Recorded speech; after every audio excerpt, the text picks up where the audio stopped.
My name is John Moon. After a terrorist attack on our research facility, I'm one of the last people remaining on Mars. My health is diminishing by the second, my food and water supply is running low, and these oxygen tanks don't seem to last as long as they used to. But I have no choice. If I want to survive, I need to see what's out there, what's left for me to salvage.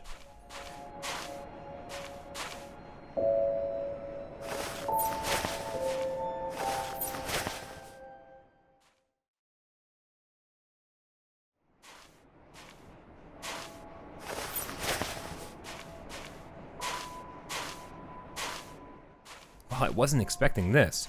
In fact, I feel like I hit the jackpot. The surface of Mars is littered with spare oxygen tanks, aspirin, energy bars, and even purified water. There's stuff everywhere. This might be easier than I thought. I just wish the walks between habitats wasn't so damn long. There's gotta be a better way to get around.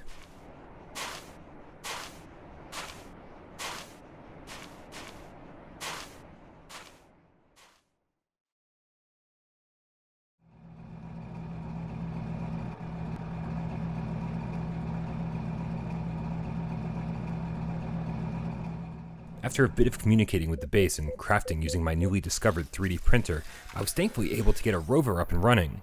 But it's so ridiculously underpowered and the battery is practically useless in its current state that I decided it's not even worth using right now. So it's back to walking for me, and this place is huge. Some of these treks consist of nothing but walking in one direction for upwards of 20 to 30 minutes, picking up everything I can along the way.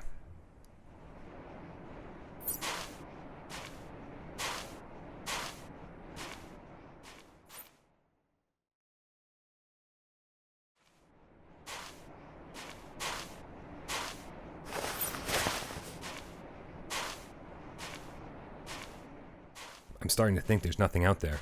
It's been days, and I've yet to encounter any other form of life, and without weapons I'd be helpless if I ever encountered one. Even the landscape is starting to look the same. Blurry, single-note textures, distracting draw distances, and just the uneven sound of my footsteps to keep me company from point A to point B. But there has to be something, a reason for all of this, and that's the only thing keeping me going.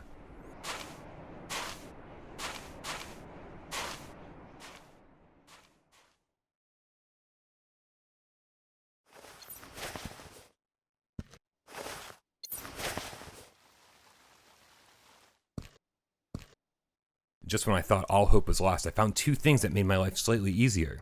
The newest habitat I ran across has a greenhouse, so now I can plant potatoes, watermelon, corn, and anything else I can find seeds for. It also has a teleporter, so I can jump back and forth to the only other teleporter I've come across, almost instantaneously. I wish it was a bit more versatile, but it's better than nothing.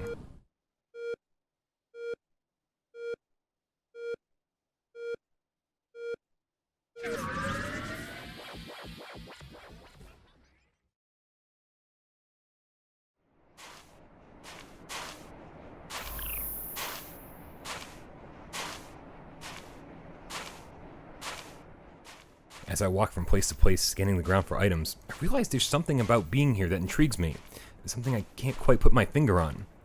There always seems to be a tiny carrot dangling on the end of an extremely long stick, and I do feel somewhat rewarded for all the work I'm putting in. But there's also so much tedium involved in even the simplest of tasks that more often than not I zone out and think about my loved ones and what I'll do when I get back to Earth. My thumb is tired from holding down the analog stick for 20 minutes at a time, and with all the supplies scattered everywhere, death is almost never a concern. Though through it all, I still find myself inexplicably pushing forward.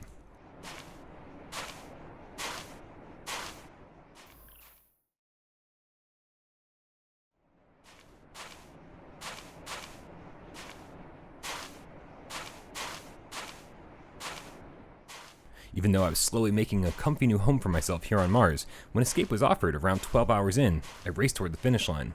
But there was evidence all around me that I could have easily spent another 30 hours on this planet, slowly upgrading my vehicle to make it actually worthy of use, crafting and equipping items that would ensure my survival, and venturing out to the furthest corners of this enormously empty open world. Maybe I'll go back and do exactly that someday. But if you're thinking about following in my footsteps and embarking on this journey, make sure you're extremely patient and understand that your 30th day on Mars isn't going to be radically different than your first.